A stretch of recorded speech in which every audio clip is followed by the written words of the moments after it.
The most expensive airplane in aviation history, a fantastic flying saucer capable of overcoming any air defense system and delivering a deadly blow to the heart of the enemy. Meet today's hero, the B-2 Spirit strategic stealth bomber. The hot breath of the Cold War. A ghost plane born from the inflamed imagination of SDI hoaxers. A superhero left without a superenemy. So many mysterious myths, legends, and outright misconceptions swirl around the B-2 that it's impossible to determine what this plane is really about. A formidable winged vessel or a useless wonderwaff? But all that is secret will eventually become known. In 15 years of B-2 stealth bomber operations, enough information has leaked into the open press to draw certain conclusions about these aircraft. It is correctly noted that the stealth bomber's appearance seems borrowed from science fiction. Seen from the ground, the Spirit resembles a rushing black sheet, a flying manta ray. A fantastic interstellar craft. In profile, it is a true flying saucer, flat, sleek, and seemingly flattened by a sledgehammer blow, without the familiar fuselage and tail. Impressive. The strange shape of the aircraft is simply the flying wing aerodynamic layout, known long before the American stealth planes appeared. This layout has its own characteristics, advantages, and disadvantages. The lack of a tail does not at all prevent the flying wing from making turns and pirouettes. Contrary to a common misconception, aircraft do not change course primarily with the help of a vertical rudder. It only plays an auxiliary role. The main task of the fin is to stabilize the flight.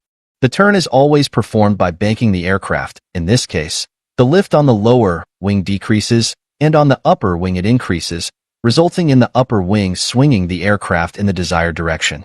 Wing loading, one of the most important parameters in aviation.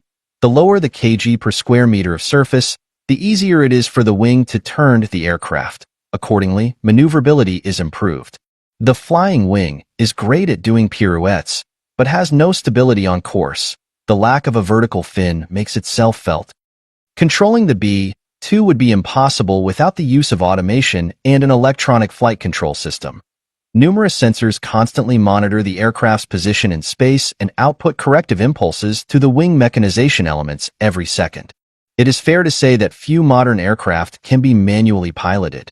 The same statically unstable Su-27 is also impossible to fly without the help of automation. A similar aircraft existed 70 years ago, the German fighter-bomber project, Horten 229. The Horten brothers chose this layout based on their personal preferences. A smooth, streamlined wing aircraft completely matched their ideas about a high-speed jet bomber. It unexpectedly turned out that the 229 had another, no less important quality: reduced visibility to enemy radars. It is possible that the specialists of the Northrop Corporation were inspired by the work of their German colleagues. The Pentagon spent $2 billion on an aircraft that cannot employ cruise missiles. Incredible! How could this have happened? American capitalists are pragmatic people. They will scrutinize every cent before investing it in a project. The strategic stealth bomber was under special scrutiny by Congress, and at first seemed like a fully justified decision with fantastic prospects. A mission that would require 50 to 60 conventional aircraft, attack, escort fighters, can be accomplished by just 2 stealth machines. The savings are obvious. The catch is that American congressmen and the military fell victim to deception, whether accidental or deliberate is irrelevant. Lectures on the creation of an inconspicuous aircraft were repeatedly given to people not too versed in radio engineering and the diffraction of electromagnetic waves. The luminaries of American science vied with each other in promising the practical implementation of such a project, a practically undetectable and invulnerable aircraft that does not require an escort or support assets. Flat shapes, lack of a vertical fin, widespread use of radar-absorbing materials, zigzag joints of parts. The huge plane appears on radar as a tiny bird. However, it's not that simple. The bomber's low visibility does not guarantee the safety of the B-2. According to eyewitnesses, the plane has been observed in thermal imagers at international air shows, and from some angles the Spirit glows noticeably in the IR range.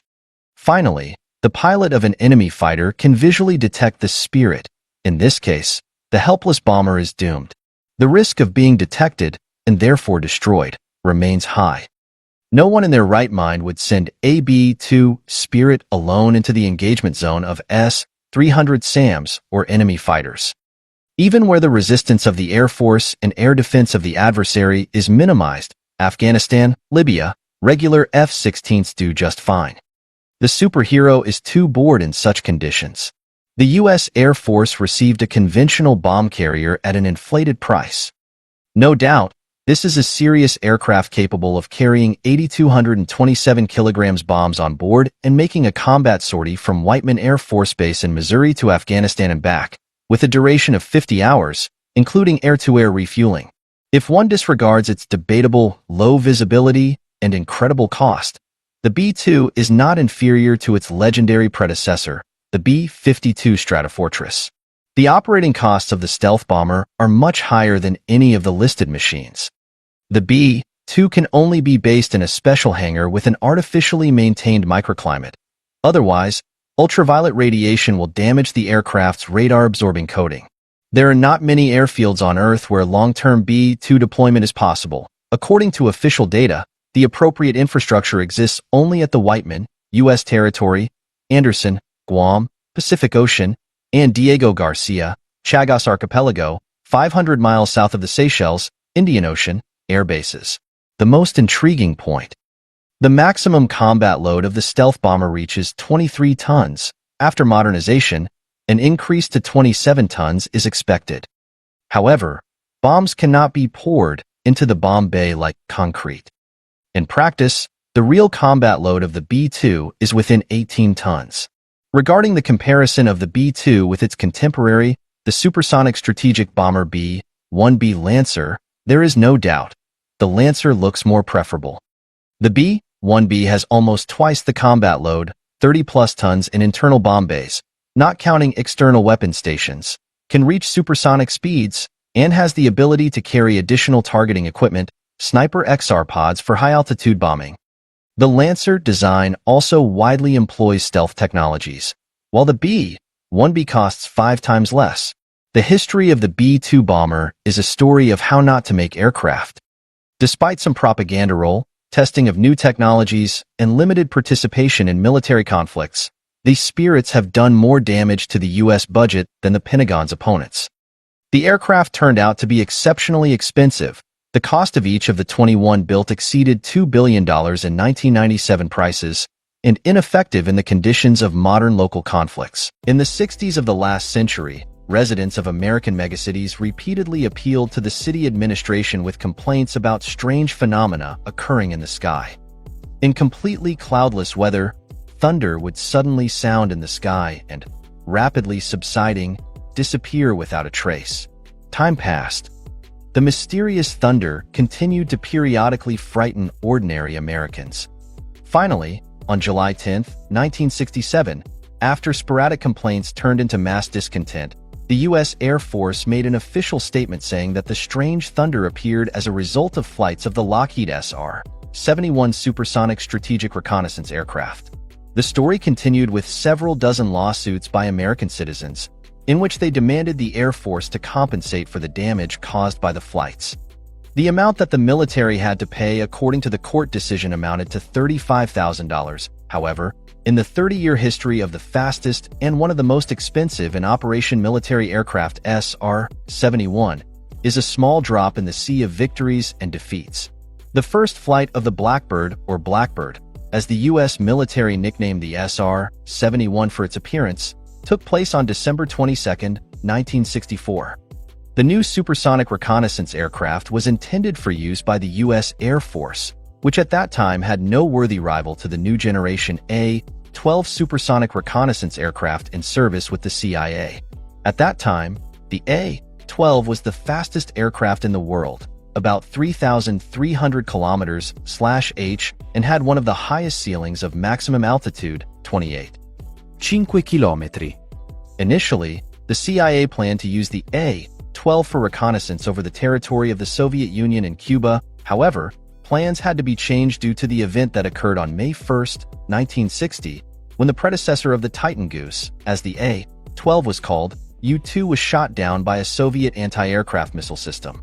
The CIA decided not to risk expensive airplanes and use satellites for reconnaissance in the USSR and Cuba, and sent the A-12 to Japan and North Vietnam. The chief designer of the A-12, Clarence Kelly Johnson, felt that this distribution of reconnaissance forces was unfair and, beginning in 1958, he began to negotiate closely with the Air Force High Command on the development of a more advanced military aircraft that could combine the functions of a reconnaissance and bomber. 4 years later, the U.S. Air Force finally evaluated the possible advantages it could gain from having the A-12 or a possible prototype in service and gave its approval. By then, Johnson and his crew had been working on 2 new models, the R-12 and RS-12, for over a year. A few months later, the mock-ups were ready and Johnson presented them to Air Force Command. General Lee May, who arrived at the presentation, was extremely dissatisfied. He said that the RS-12, no more than a repetition of the bomber designed at the time of North American aviation XB-70 Valkyrie, a modification of the RS-70. Perhaps the reason for this statement were, first, the combat purpose of both aircraft, reconnaissance bombers, secondly, the ability to refuel in the air and the other model, and thirdly, the maximum speed, both of them 3 times the speed of sound.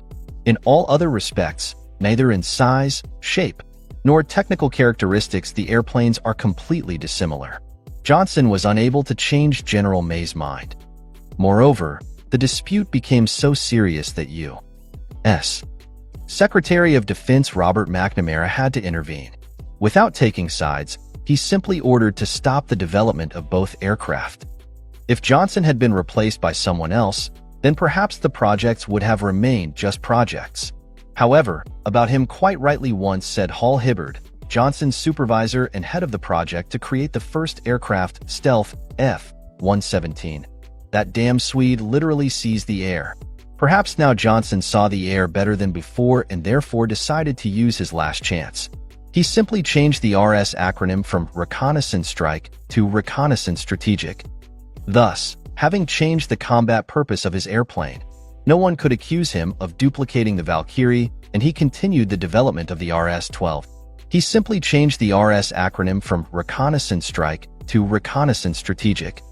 Thus, having changed the combat purpose of his airplane, no one could accuse him of duplicating the Valkyrie, and he continued the development of the RS-12. In SR-71 model RS-12 turned into SR-71 by accident.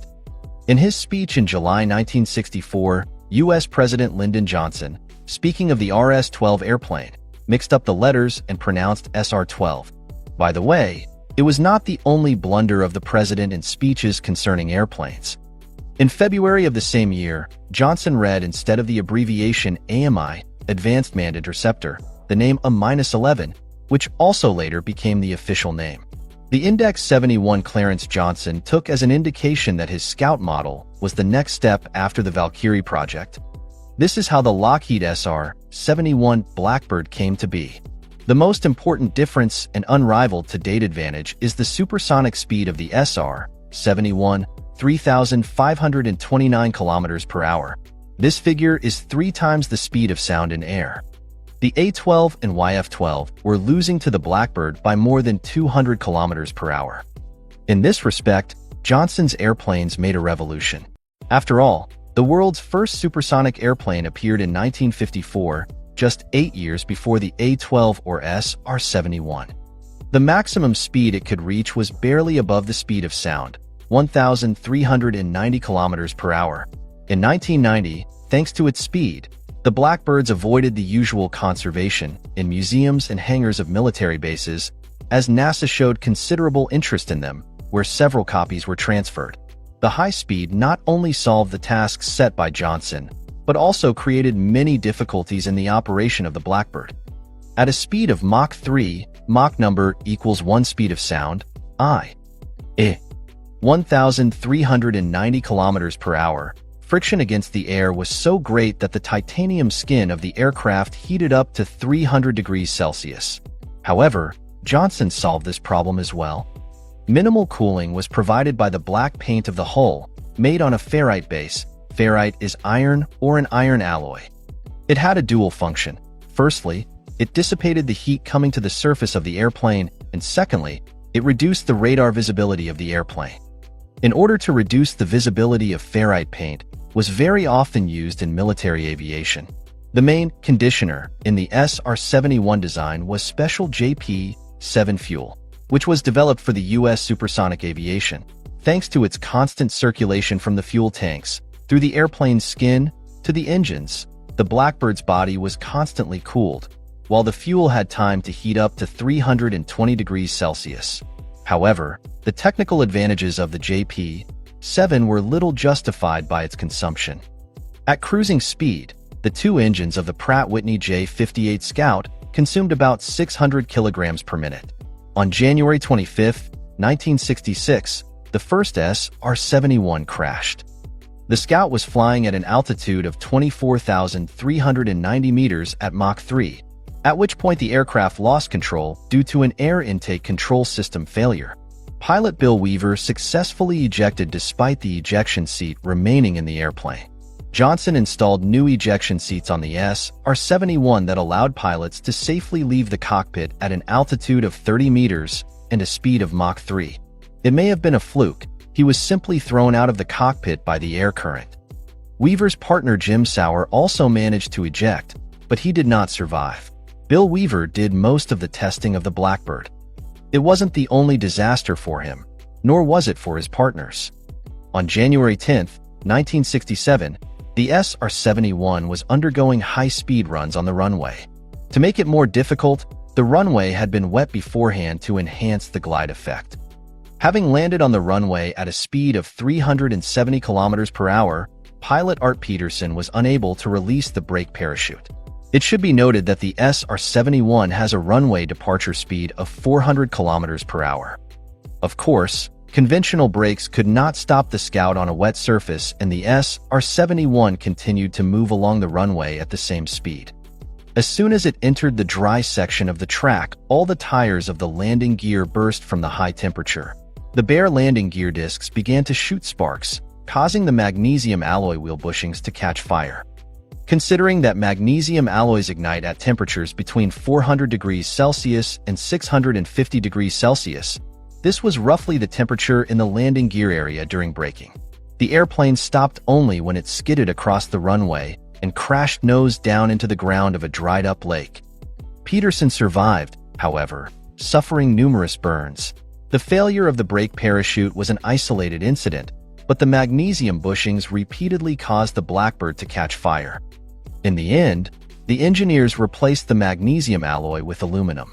In 1968 to 1969, 3 more SR-71 crashes occurred.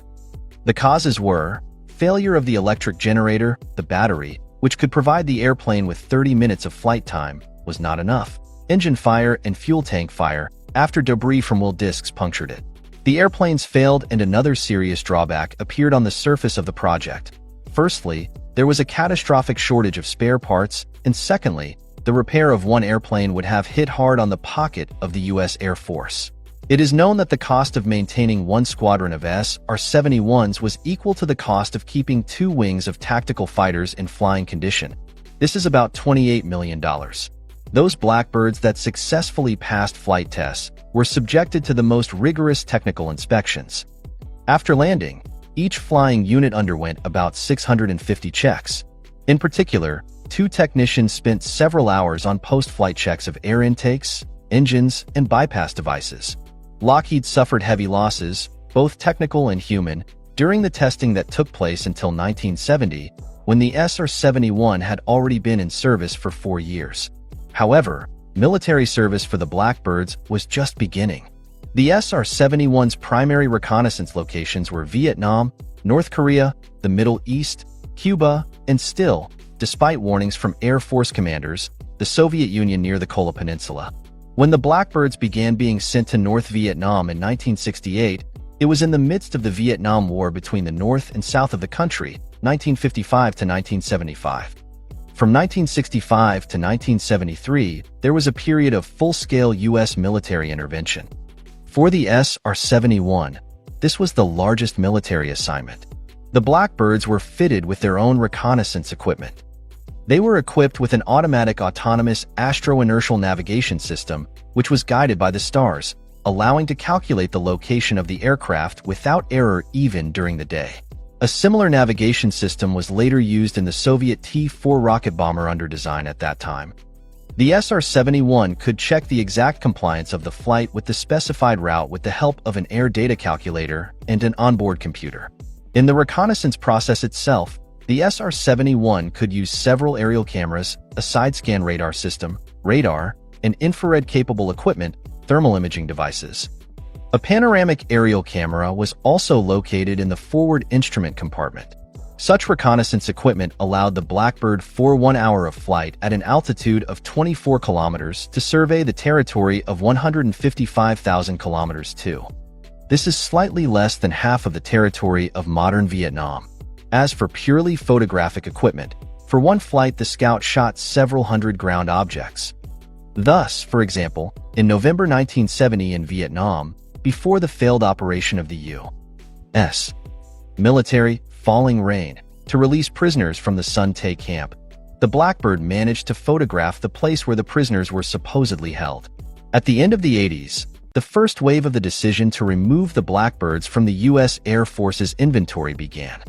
The reasons were numerous: a large number of crashes, high cost of operation, shortage and high cost of spare parts, and, finally, vulnerability to Soviet weapons. In the fall of 1989, the final decision was made to remove the SR-71 from service. Opponents of this decision argued that there was no alternative to the SR-71 and spy satellites, which were advocated in Congress and in the Air Force themselves did not justify themselves either in price, which was several times higher than the cost of the Blackbirds, or in effectiveness, as the SR-71 could conduct more extensive reconnaissance. Almost all of the planes were handed over to museums, a few were left idle on bases, and a few were given to NASA and the Pentagon for use.